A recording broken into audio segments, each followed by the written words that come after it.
Hi నమస్తే, నేను మీ Shravan. Welcome to JS blogs. ఈరోజు ఒక కొత్త వెజిటేబుల్ ఆకుకూర చేయబోతున్నా. పొనగంటి కూర కంటి అద్దాలకు దూరం.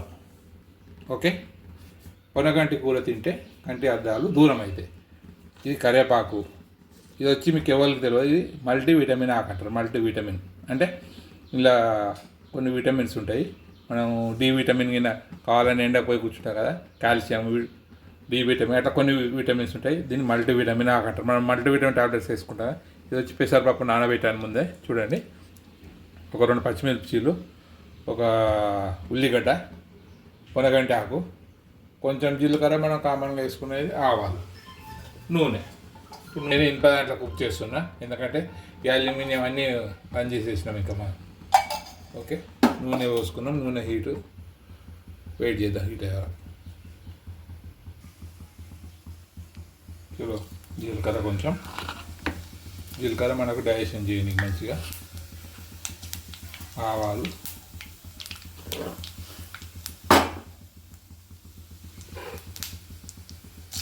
పచ్చిమిర్చి,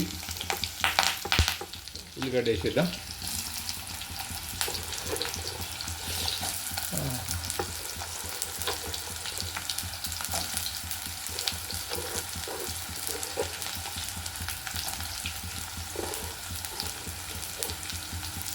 నేను కరివేపాకు వేయలే, ఎందుకంటే కరివేపాకు పోపులు వేసేస్తే అందులో ఉన్న కావాల్సిన పోషకాహారాలను పోతాయి కాబట్టి కొంచెం ఉల్లిగడ్డ పోలినాక వేద్దాం మనము. ఎందుకంటే మనం చేసే ఆకుకూరనే కాబట్టి దాంతో ఇవి కూడా ఆకులు మంచిగా పోషకాహారాలు ఇస్తాయి.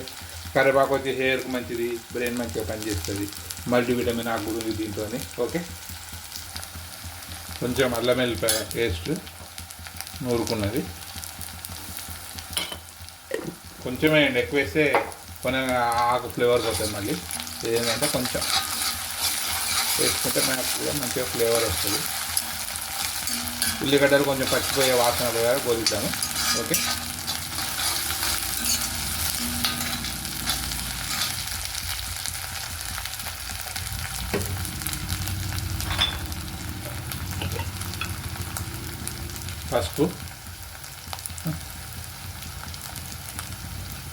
పసుపు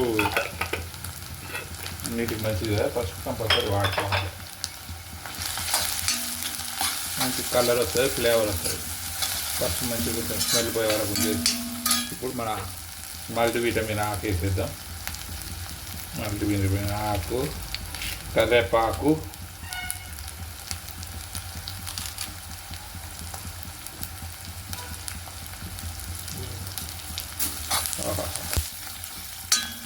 మల్టీవిటమిన్ ఆకు కొంచెం చూడడానికి కరివేపాకు లెక్క ఉంటుంది కానీ కొంచెం పసర వాసన వస్తుంది. మల్టీవిటమిన్ ట్యాబ్లెట్స్ వాడే బదులు ఈ ఆకు మనం కూరగాయలు వేసుకోవడం, లేకపోతే కారపొడిలు వేసుకోవడం అట్లాంటివి చేస్తే బాగుంటుంది. కారపొడి మేము చేసాము, వీడియో చేయలేదు కాకపోతే నెక్స్ట్ టైం మళ్ళీ చేసినప్పుడు చేస్తాం వీడియో. కొంచెం సిమ్లో పోలేదు. ఈ ఆకు కొంచెం పచ్చివాసన పోవాలి కదా, మల్టీవిటమిన్ ఆకు కొంచెం పచ్చివాసన వస్తుంది. ఇప్పుడు మంచి స్మెల్ వస్తున్నది. ఇప్పుడు మనం పొనగంటి కూర ఆకు కడిగి పెట్టుకున్నది వేసేసుకున్నాం. నేను కొయ్యను కూడా అవసరం లేదు, ఏమవసరం జస్ట్ ఆకు చిన్నగా ఉంటుంది కూడా తెలుసు కదా మీకు అందరికి. మన పొలాలలో మొలుస్తుంది, మనం తీసి పడేస్తాం దాన్ని. అది కంటికి ఎంతో మంచిది, కంటి చూపు మెరుగవుతుంది. ఇట్లా కంటిన్యూ ఒక 10-15 రోజులు వాడితే కంట్లో కావాలి, పచ్చివాసన పోవాలి కదా. మూత పెట్టేద్దాం, అందులో ఉన్న తేమ పోయి కమ్మటి వాసన వస్తుంది. అప్పుడే చూడండి, ఆల్మోస్ట్ మంచిగా ఉడికిపోయింది. ఇంకా పప్పు వేస్తాను, పప్పు కూడా ఎట్లా ఉడకాలి కదా, దాంతో ఇది కూడా కొంచెం కుక్ అవుతుంది. ఇప్పుడు పప్పులో నీళ్ళన్నీ తీసి పెట్టుకున్నా, పప్పుని వేసేద్దాం. ఇది ఆల్రెడీ నానబెట్టుకున్నా కాబట్టి ఉడకపోవడం అనేది ప్రాబ్లం ఉండదు, మంచిగా ఉడికిపోతుంది. ట్రై చేయండి కంపల్సరీ. మా విలేజ్లలో పొనగంటి కూర అనేది కామన్గా దొరుకుతుంది. మనం ఏదో పిచ్చి కూర అని తీసి పడేస్తాం కానీ దీంట్లో ఎన్నో పోషకాలు ఉన్నాయి. కంటి చూపు మెరుగవుతుంది, టేస్ట్గా ఉంటుంది. ఒక వెరైటీ చేసుకున్నట్టు ఊరికే పాలకూర, గోంగూర అంటే ఇలాంటి కొత్త కొన్ని కూరలు ప్రయోగం చేస్తే కూడా మంచిగా ఉంటుంది. ఇప్పుడు ఇది కలిపేసుకున్నాం కదా, కుక్ అయ్యే వరకు వెయిట్ చేద్దాం. ఓకే,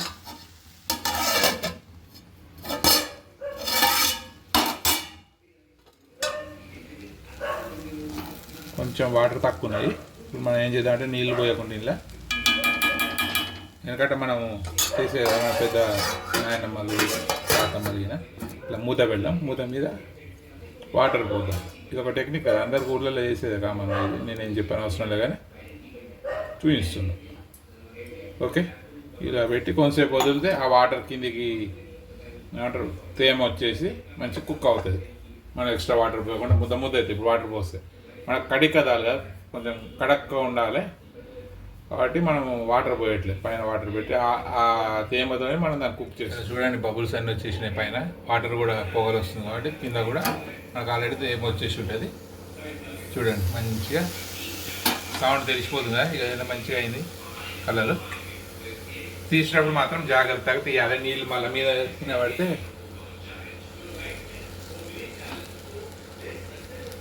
కొంచెం ఉడకాలి.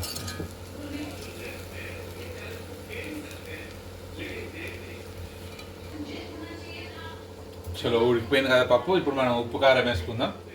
కారము ఒక్కొక్కరికి కొంచెం ఎక్కువ తింటారు, కొంచెం తక్కువ తింటారు కదా. నేనైతే ఒక హాఫ్ స్పూన్ వేసుకుంటున్నా. మేము కారం తక్కువ ఉన్నట్టు సరే ఒక స్పూన్ వేద్దాం. ఇది కారం తక్కువ ఉంటుంది, ఉప్పు తాగినంత. ఓకే, ఇప్పుడు నేను కలపట్లేదు, ఇట్లే ఐఎమ్ క్లోజింగ్ ద డోర్. చలో చెఫ్, చలో డన్. కాలుతుందా? కాలం అయితే కాలుతుంది కదా దేవుడా. వావ్, కడ్డీ కదాల్. ఎంతమందికి ఇస్తామో ఇది కామెంట్లో చెప్పండి.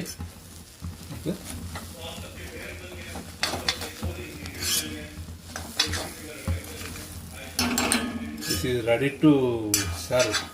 మనం కడ్డీ కదాల్ చూడండి,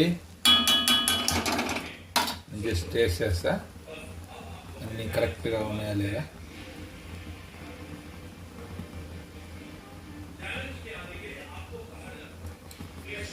యా, ఇప్పుడు మొత్తం ఉన్న తేమ కూడా వెళ్ళిపోయింది, మంచిగా కొంచెం డ్రైగా తయారైంది. మనం స్విచ్ ఆఫ్ చేసేద్దాం. ఇప్పుడు మనకు తినడానికి రెడీ. ఓకే, నేను చేసిన వంట మీ అందరికి నచ్చి ఉంటుంది. మీరు నచ్చితే లైక్ చేయండి, షేర్ చేయండి, సబ్స్క్రైబ్ చేయండి.